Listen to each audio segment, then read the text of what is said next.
Corruption is not a peripheral issue in law enforcement.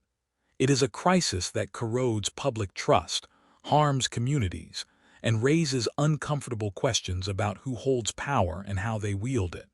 When police officers engage in corruption, especially violent corruption, the consequences are devastating. Perhaps no story illustrates this more starkly than the shocking saga of NYPD officers who crossed the thin blue line and became tools in the violent machinery of organized crime. In the public imagination, police officers are protectors, guardians of the vulnerable, enforcers of justice. But what happens when those very guardians become perpetrators? The term police corruption encompasses a range of misconduct, from accepting small bribes to engaging in murder. In rare but chilling cases, officers have abused their badge not only to shield crime, but to enable it, participating directly in criminal operations including acting as hitmen. This narrative is not merely a sensational headline. It is a real chapter in the history of policing in America. It forces us to confront the uncomfortable reality that corruption can emerge even in institutions designed to uphold law and order.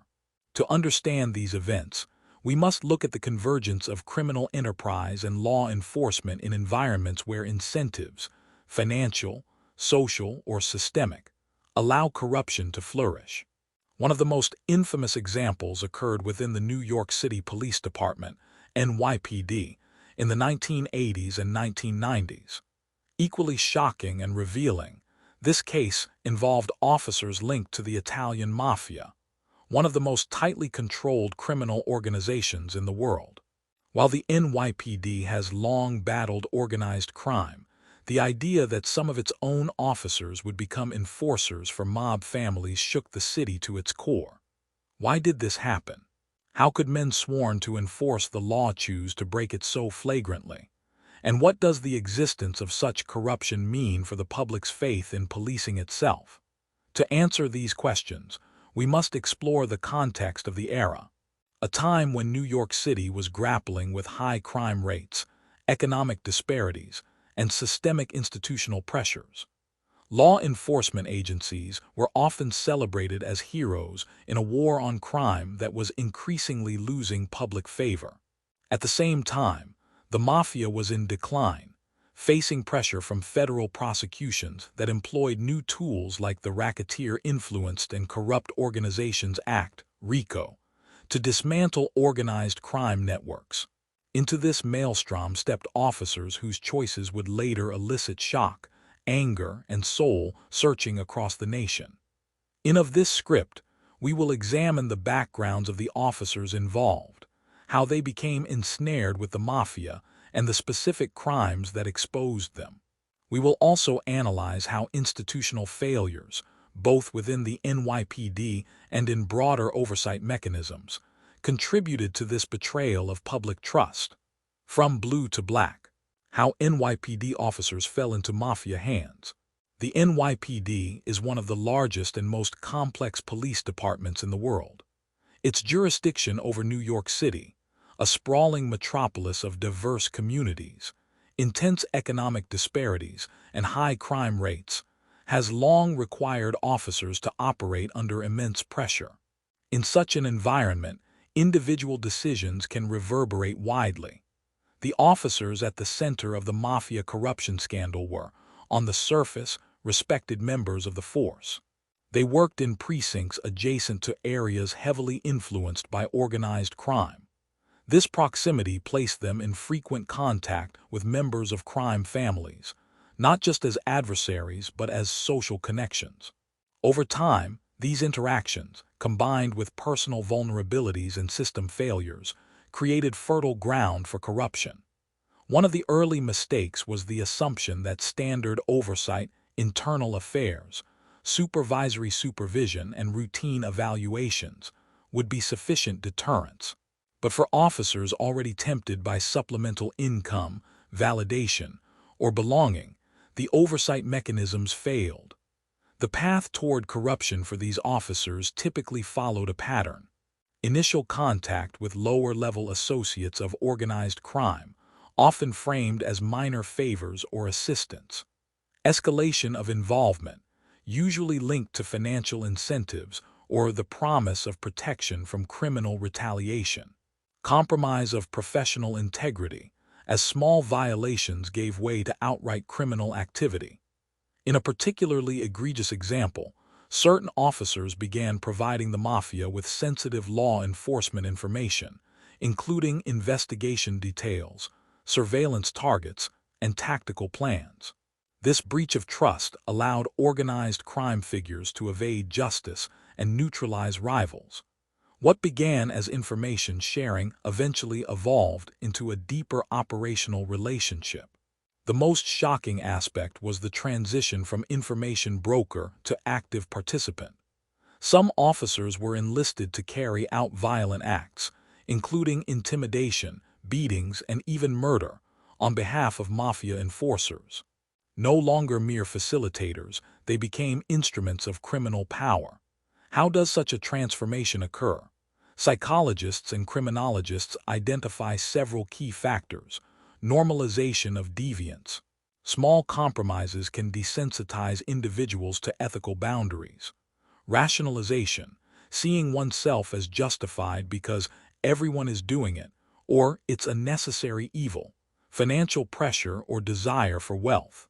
Identity fusion with criminal networks, especially when officers feel isolated from their own institution. Institutional factors also played a role. Agencies often lacked robust rotation policies, meaning officers remained embedded in the same communities for years, increasing both corruption risk and opportunity. Internal affairs divisions were under-resourced and sometimes intimidated by the complexity and secrecy of organized crime syndicates. It was only through federal intervention, particularly prosecutions by the FBI and the U.S. Attorney's Office using wiretaps, surveillance, and RICO indictments, that the corruption was exposed. Evidence collected over years revealed the depth of collusion, private meetings, money exchanges, and coded communications. Wiretap transcripts showed members of organized crime referring to these officers as trusted helpers and insiders, a term that sent shockwaves through the law enforcement community when publicized. When news broke, the reaction was immediate and visceral. Politicians demanded resignations. Community leaders expressed outrage. Victims of crime demanded justice not only against Mafia members but against those sworn to serve. The scandal forced NYPD leadership to confront uncomfortable truths about how corruption could fester without detection. We will dive deeper into specific cases.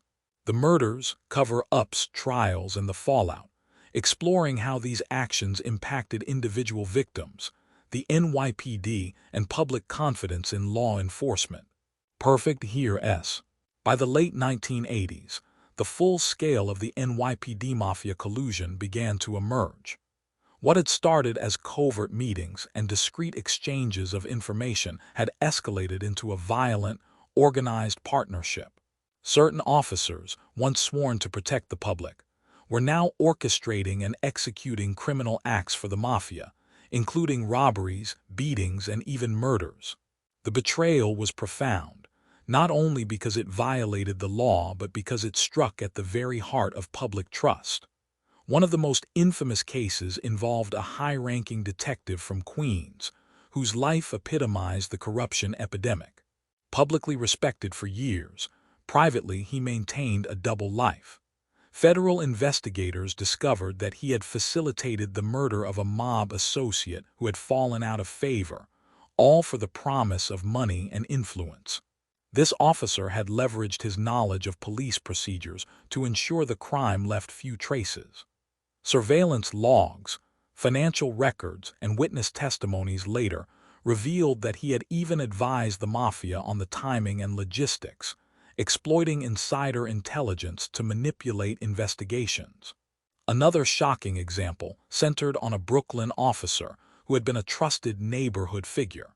He had gained the community's admiration for his visibility in crime prevention programs and local youth outreach. Yet beneath this veneer of civic service, He was providing the Mafia with critical operational information, including surveillance schedules, ongoing investigations, and even locations of informants. More chillingly, he personally carried out violent attacks against rival gang members under Mafia orders, turning the badge he swore to uphold into a weapon of intimidation. The mechanism of corruption was multifaceted. Officers would meet with mobsters in bars, private homes, and backrooms of legitimate businesses. Payments were exchanged in cash, sometimes disguised as loans or consulting fees. In other instances, favors were traded, such as providing protection from arrests or manipulating evidence to favor the Mafia. The secrecy and complexity of these operations made it extraordinarily difficult for internal investigators to catch on. Each act was carefully compartmentalized and coded. As law enforcement agencies began piecing together the evidence, a picture of systemic failure emerged. While some officers had been coerced or seduced by money, others had willingly embraced criminality as a path to power. This duality created an environment where corruption was self-reinforcing. Officers who betrayed the law covered for one another, creating a protective network that allowed crimes to escalate unchecked. The turning point came when the FBI, in collaboration with the U.S. Attorney's Office, launched a sophisticated sting operation. Using wiretaps, undercover agents, and decades' worth of records, investigators were able to document the intimate connections between police officers and organized crime figures. One particularly damning piece of evidence was a series of intercepted phone calls in which Mafia bosses referred to officers as muscle on the inside, explicitly acknowledging their involvement in violent acts and providing operational advice. The courtroom drama that followed captivated the nation. Trials were lengthy, complex, and emotionally charged. Prosecutors faced the difficult task of convincing juries that men in uniform, men who had sworn oaths to uphold the law, were capable of orchestrating murder and extortion for organized crime. Defense attorneys, conversely, painted some officers as victims of circumstance, pressured into illegal activity by fear or manipulation. The public, however, saw beyond legal arguments. Their faith in the badge had been shaken to its core. Sentences were severe but necessary to send a message. Corruption of this magnitude cannot be tolerated. Some officers received decades-long prison terms, while others faced life imprisonment for direct involvement in murders. Mob associates received their own convictions, ranging from RICO violations to murder charges, highlighting the intertwined fates of corrupt law enforcement and organized crime.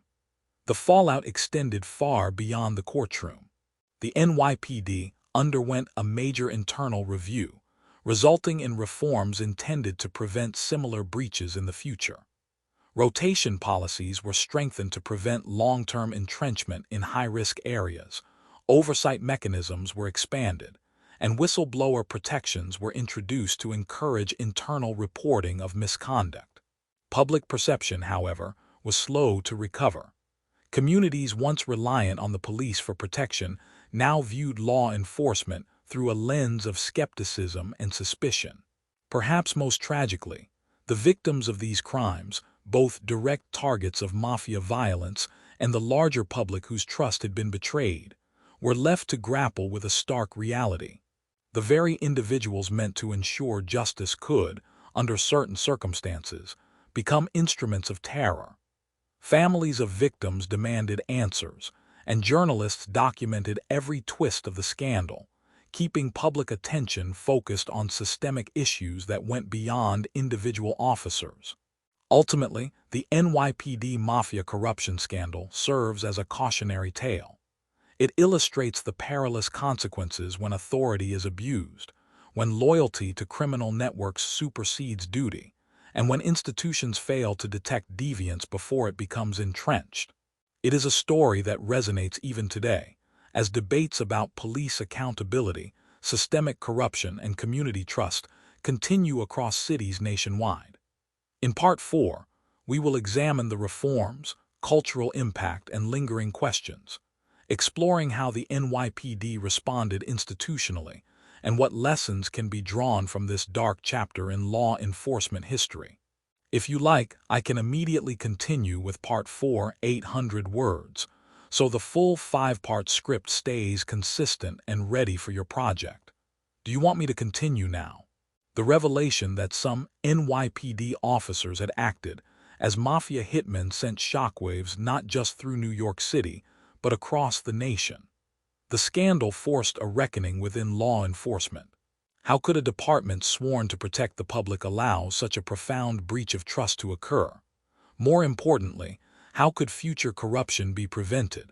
In the immediate aftermath, the NYPD faced both external and internal scrutiny. Federal investigators and city officials demanded accountability. Internal affairs was restructured and given greater independence, aiming to prevent conflicts of interest and ensure that investigations could proceed without bias.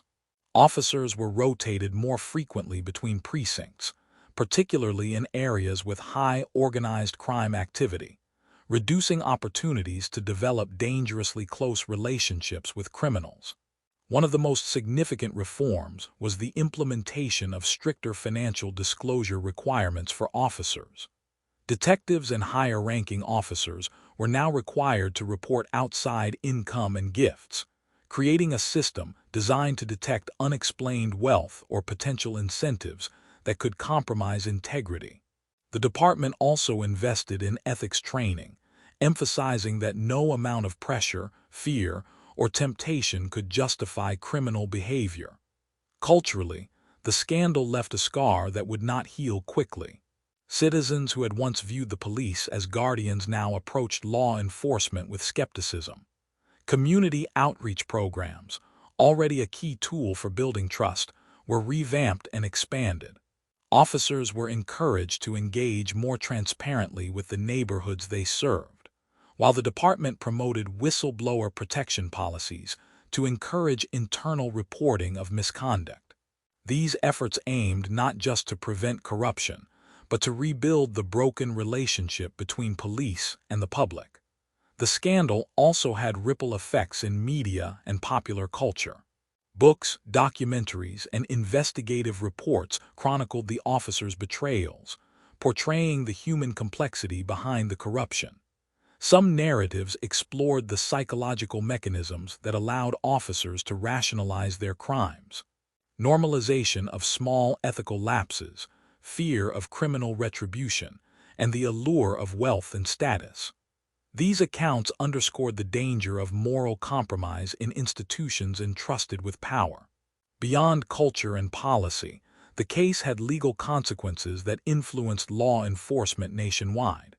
The use of RICO statutes, wiretaps, and long-term surveillance to investigate police corruption became a model for future federal investigations. Prosecutors realized that rooting out corruption often required a combination of traditional criminal investigation techniques and nuanced understanding of institutional dynamics. However, the human cost of the scandal remained undeniable. Families of victims, both those directly targeted by mafia violence and those harmed indirectly by the officers' betrayals, often felt justice was delayed, if not incomplete. Officers who had been complicit lost their careers, reputations, and freedom, while the department itself faced an uphill battle to restore credibility. The scandal became a cautionary tale, not only for police departments but for the public at large, illustrating the fragility of trust and the high stakes of institutional oversight. Interestingly, the scandal also sparked debates about the psychology of law enforcement corruption. Researchers examined how the culture of policing, combined with exposure to criminal networks, could create ethical blind spots. Stress, isolation, and the hierarchical nature of police institutions were identified as risk factors. These insights informed future training programs, emphasizing ethical decision-making, accountability, and the recognition of early warning signs of misconduct. The legacy of the NYPD Mafia corruption case extends into present-day discussions about police accountability. It remains a reference point whenever law enforcement misconduct is uncovered, demonstrating that systemic failures can enable extraordinary abuses of power. Importantly, it reminds citizens and officers alike that ethical vigilance must be ongoing, not reactive, that even institutions with noble missions are vulnerable to compromise if structures, oversight, and culture are weak. Ultimately, the NYPD's response combined legal action, institutional reform, and cultural reflection. While the scars of the scandal cannot be erased, they provided critical lessons. Corruption thrives where oversight is weak, secrecy is tolerated, and personal ambition eclipses duty. For the NYPD and other departments, the scandal became both a warning and a blueprint, a reminder that vigilance, transparency, and accountability are not optional but essential to the integrity of law enforcement. In Part 5, we will conclude the story by examining the lasting impact on public trust, lessons for law enforcement reform, and how communities and officers can prevent future corruption. This final chapter will reflect on both the human and institutional costs, leaving a cautionary message for generations to come. If you want, I can now write to fully close the script, including the conclusion and reflective lessons. Do you want me to proceed with the saga of NYPD officers who became Mafia hitmen, left an indelible mark on the city, the department, and the nation's understanding of law enforcement corruption? By the time the courts had concluded their proceedings, decades of secrecy, betrayal, and criminal collusion had been exposed, leaving communities grappling with anger, disillusionment, and fear. Yet, amid the scandal's darkness, important lessons emerged about accountability, institutional oversight, and the human vulnerabilities that can compromise even the most trusted institutions. At its core, the scandal demonstrated how fragile public trust can be. Citizens expect police officers to serve as guardians of safety and justice. When those same individuals engage in violent criminal activity, it undermines the very foundation of law enforcement. Neighborhoods that had once relied on the NYPD for protection now faced not only the threat of organized crime, but the unsettling realization that the badge meant to protect them could also conceal violence. The betrayal cut deeper than financial corruption. It attacked the moral contract between officers and the communities they serve. Restoring trust was neither immediate nor simple. The NYPD undertook comprehensive reforms, including strengthened internal affairs divisions, stricter oversight of officers' financial activities, and mandatory ethics and integrity training.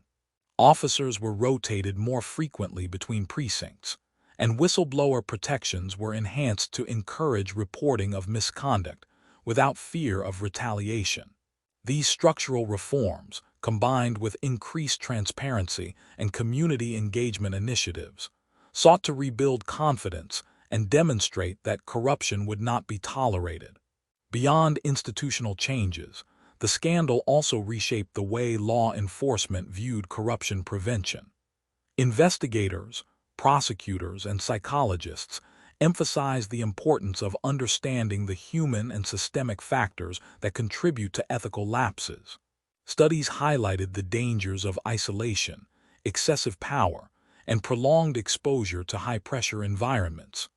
Departments began to implement early warning systems to identify officers at risk of misconduct, focusing not only on reactive punishment but on proactive prevention.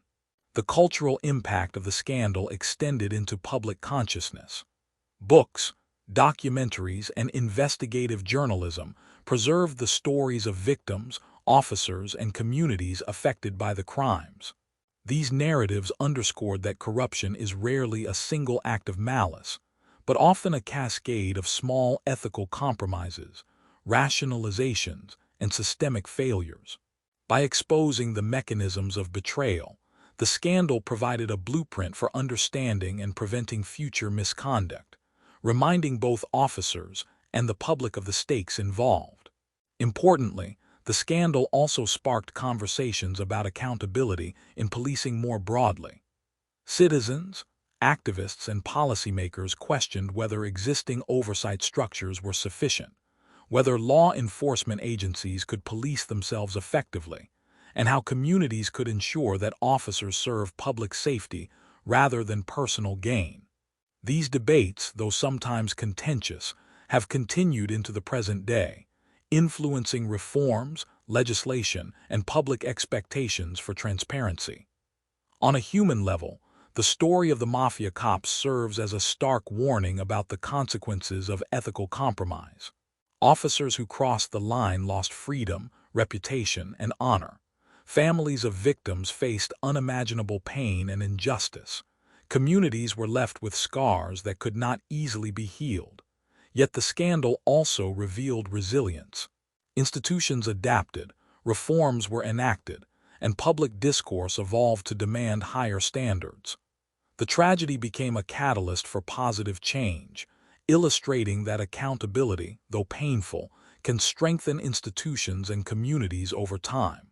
Ultimately, the NYPD Mafia corruption scandal is more than a story of crime. It is a cautionary tale about the intersection of power, morality, and oversight. It teaches that no institution, regardless of its size or mission, is immune to corruption if safeguards are weak, ethics are undervalued, and human vulnerabilities are ignored. The scandal reminds both officers and citizens that vigilance, transparency, and accountability are essential to maintaining the social contract. For today's law enforcement agencies, the lessons are clear. Ethical vigilance is ongoing. Small compromises can escalate into catastrophic breaches. Transparency and oversight are non-negotiable. Independent monitoring prevents abuse of power. Community engagement matters. Rebuilding trust requires visible accountability and consistent communication. Education and prevention are as important as punishment. Understanding why misconduct occurs can stop it before it happens. While the NYPD has moved past the immediate fallout of the Mafia cop scandal, its legacy continues to resonate. The story is a reminder that trust is fragile, that power can be misused, and that institutions must constantly adapt to prevent corruption. It is also a human story of temptation, betrayal, justice, and redemption, showing both the vulnerabilities and resilience of law enforcement and society alike. The tale of officers who became hitmen is, in the end, a warning, a lesson, and a call to action. It reminds us that justice is not just about enforcing the law, but about maintaining integrity, accountability, and trust. For communities, it is a message to remain vigilant and engaged. For law enforcement, it is a challenge to ensure that those entrusted with power wield it responsibly, and to honor the oath to serve and protect, not just in word, but in every action every day.